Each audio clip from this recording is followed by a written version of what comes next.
इनके प्राइवेट बैंकों के मत फंस जाना जाल में। अगर इनके जाल में फंस गए तो सारी उम्र नहीं निकलोगे।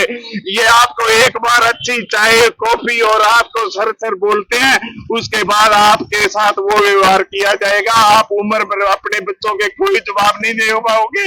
आज मेरे बच्चे हर तरीके से मुझे पूछते हैं, पापा ये चाहिए, पापा मैं उनको क्या दूं, कहां से लाके दूं।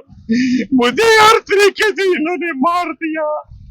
मैं आपका मित्र वीरेंद्र, आप देख रहे विपिन न्यूज हरियाणा। आज एक्सिस बैंक के आगे सुशील कुमार जोरड़ जो नथौर वासी है, उसके साथ एक बड़ा घपला एक्सिस बैंक के द्वारा जो किया गया है। बैंक के आगे उसने कपड़े उतारकर जो प्रदर्शन किया है और उन्होंने चेतावनी भी दी है, भी आगे सोमवार तक हम वेट करते हैं, उसके बाद में हम बड़ा प्रदर्शन करेंगे, पूरे रानिया को जाम करेंगे। अगर बैंक उनका कोई हल नहीं करता है, बैंक ने उनके साथ धोखाधड़ी की है। फर्जी साइनों के द्वारा 4 साल तक खाता जो चलता रहा फर्जी साइन पर, उसके साइन नहीं थे व्यक्ति के, सुशील के, किसी और के, हरीश नाम के व्यक्ति के साइन से खाता चला रहे थे 4 साल तक। बार बार गुहार लगाने पर आज पीड़ित व्यक्ति ने बैंक के आगे आकर मीडिया के सामने अपनी बात सुनाई है, जो दुख है जो प्रकट किया है। आप इस खबर को ज्यादा से ज्यादा शेयर कीजिए, लाइक कीजिए व सब्सक्राइब कीजिए और कमेंट करके जरूर बताइए। और मीडिया के साथ भी बैंक कर्मियों के द्वारा जो अभद्र व्यवहार किया गया है उसके बारे में कमेंट जरूर करें। मीडिया के साथ मीडिया वालों के कैमरे पे हाथापाई की गई है, बैंक के द्वारा जो कैमरा है जो तोड़ने की कोशिश की गई है। चलिए नहीं अंदर सर, कैमरा वीडियोग्राफी अलाउ नहीं है बैंक में। बैंक में वीडियो स्टेटमेंट लेने के लिए आए कि बैंक इसमें क्या कुछ कर सर, जो आप कहोगे वो मान लेंगे। प्लीज पहले प्लीज मैं बैंक में अलाउ नहीं करूंगा सर, प्लीज बात नहीं करोगे बाहर। जी जी वीडियो बात करते हैं सर आपसे, पहले वीडियोग्राफी बार पहले बात करिए सर।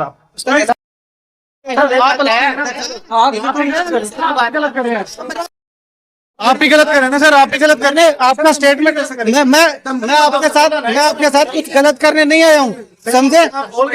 मैं कैमरा के हाथ लगाओ, आप कुछ बार लगाओ कैमरा के हाथ, बोला हमने कैमरा के हाथ लगाओ, फिर आप आ जाओ बाहर, जो स्टेटमेंट देनी है वो आ जाओ बाहर, जो स्टेटमेंट देनी है आ जाओ बाहर। पुलिस को क्या हमारे पास अब ये बताओ आपने स्टेटमेंट देनी है कि नहीं देनी? नहीं दे रहे तो यहाँ पे। हाँ जी भाई साहब, क्या मामला है? भाई साहब मैं सुशील कुमार जोरड़ गांव नथौर से हूँ और मैं एक अच्छा बिजनेसमैन रहा, अच्छा एथलीट रहा और हरियाणा पुलिस से मैं सम्मानित भी रहा। और मैंने आज तक मेरा कोई भी अकाउंट कभी एनपीए नहीं हुआ। मैंने जिसके साथ बैंक के साथ कभी लेन देन किया, मैंने कभी किसी के साथ 420 नहीं की। पर जब से मैं इस बैंक के चक्कर में आ गया उसके बाद मुझे इस स्थिति में आना पड़ा। आज मेरी मनोस्थिति की दवाई मानसिक रूप से मुझे प्रताड़ित किया जा रहा है, बार बार प्रताड़ित किया जा रहा है और एक बार नहीं वादे पे वादा किया जाता है मेरे साथ। और मैं इतना बेवकूफ आदमी हूं कि मैंने इनको हर तरीके से मैं इनको माफ करता गया। मैंने ये सोचा भी ये भी किसी माँ के बेटे हैं जो बेचारे नौकरी है, पर उन काली बेटों को नहीं पकड़ा जाता और मेमनों पर अत्याचार कर दिया जाता है इनके द्वारा। पर आज मैं मेरी आवाज उठाने के लिए पिछले 4 साल से मैंने इतना इनसे कष्ट झेला है जिसकी आप कल्पना भी नहीं कर सकते। ये मेरे पास जब से फिर मैंने ये सोचा, किसी ने मुझे बताया कि ये जब तक बेवकूफ ये डॉक्यूमेंट सेव नहीं रखेगा तेरी कोई आवाज नहीं सुनने वाला। और 2021 में मैंने यहाँ पे केसीसी बनवाई, मेरा आज तक कोई भी लोन बकाया नहीं है, कभी किसी का नहीं रहा। अब इन्होंने मेरा क्या हुआ, पहले 2021 में मेरा एक अकाउंट के ऊपर हरीश खन्ना के नाम से मेरा सिग्नेचर शो करता था। उसके बाद वो सिग्नेचर के बार बार मैंने इनको फोन करता, बार बार मैं इनसे रिक्वेस्ट करता, ये कहते जी कर देंगे। फिर मैंने इसके बारे में ब्रांच जयपुर एक्सिस न्यू आती मानसरोवर की ब्रांच से, वहां से उसने ब्रांच मैनेजर ने मुझे समझाया ऐसे कुछ नहीं होता, आप अगर फोन करते रहोगे कोई नहीं सुनेगा, आप इनको लीगल ईमेल के द्वारा भेजो, कोई भी है। उन्होंने मेरे इंग्लिश में मेल करके इनको भेजा। भेजने के बाद इन्होंने मेरा वो अपने सिग्नेचर चेंज किए 4 साल तक। और जब भी मैं पेमेंट नहीं करवाता पहले यहाँ पे एम्प्लॉय से बात करवाता, उस बैंक के किसी एम्प्लॉय की, फिर ये वहां पे उसको कहते कोई नहीं देते, ये आदमी सही है। और उसके बाद मैं बीमा की अर्जी इनको देता रहा। ये इससे जब मैंने अकाउंट खुलवाया यहाँ पे, तो मैंने हर तरह की इनसे पॉलिसी ली। मैंने भले ही मेडिकल क्लेम और टाटा AIG का, भले ही मैंने लाइफ इंश्योरेंस मेरे फादर का, भले ही मेरे वाइफ का अकाउंट हो, भले ही मेरे फादर का अकाउंट और मैंने इन पे इतना ट्रस्ट किया, कोई जिसका कोई मुकाबला नहीं है। आप ये कहो कि आज मैं मानसिक रोगी भी बन चुका हूँ।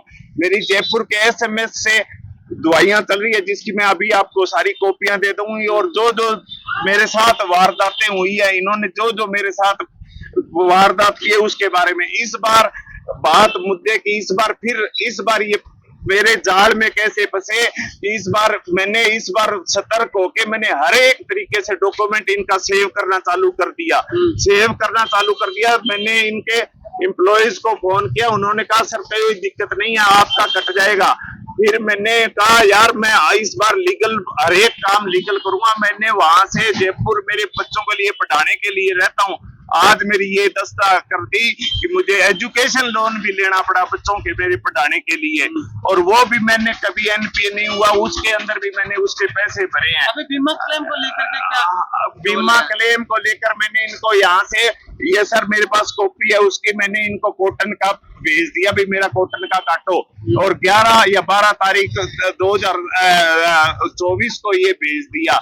उसके बाद इन्होंने क्या किया, राइस का काट दिया। फिर मैंने कहा यार, मैंने कहा आप राइस का क्यों काट दिया, मेरे राइस तो एक सोच भी कल्पना ही नहीं कर सकता। फिर उसके बाद इन्होंने मेरा प्रीमियम काटा 29,000 उसका कॉटन का प्रीमियम काटने के बाद फिर मैं जयपुर से आया, मेरी दवाई चल रही है वहां से। फिर मैं जयपुर से आके फिर मैंने इनसे डॉक्यूमेंट लिया और ये स्टेटमेंट ली, उसके अंदर मेरा प्रीमियम शो हो रहा था। ये कहते सर हमारी सेंट्रल टीम से बात हो रही है, अब हमारी वहां से बात हो रही है। मैंने कहा आपने मुझे है ना हर तरीके से प्रताड़ित किया, आपने मुझे हर हद तक पार कर दिया। उसकी जो चैट है इनकी, अब जो चैटें हुई है, अब इन्होंने जो इनके एम्प्लॉय जिनसे मैं डील कर रहा था, वो कहते हम आपके हर सुख और दुख में आपके साथ खड़े हैं। मैंने कहा मैं मीडिया बुला कर ये सारी बात बोलूंगा।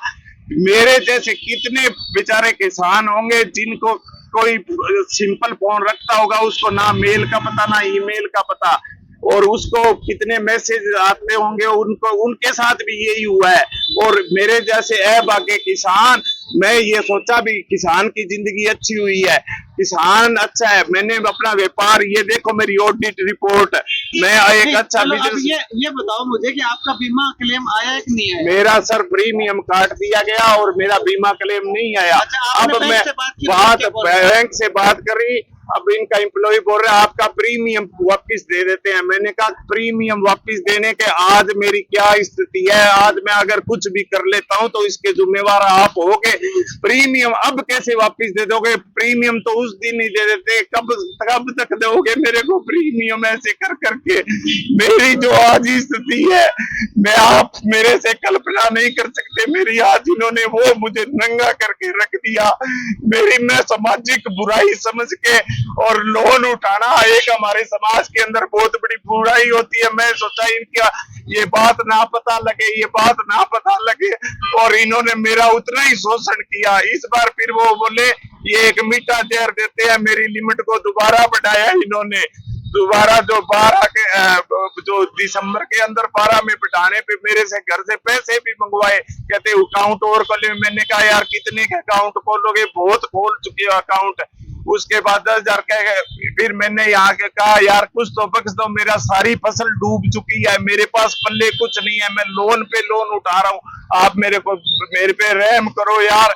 कहते ये ऐसे नहीं चलता, ये तहसीलों में खर्चे पानी लगते हैं, तेरे को ऐसे पता नहीं है। मैंने कहा चलो ठीक है यार, आज मेरा 20 किलो वजन गिर गया जी, मेरा 95 किलो वजन था, आज मैं 75 किलो पे आ चुका हूँ। ठीक है।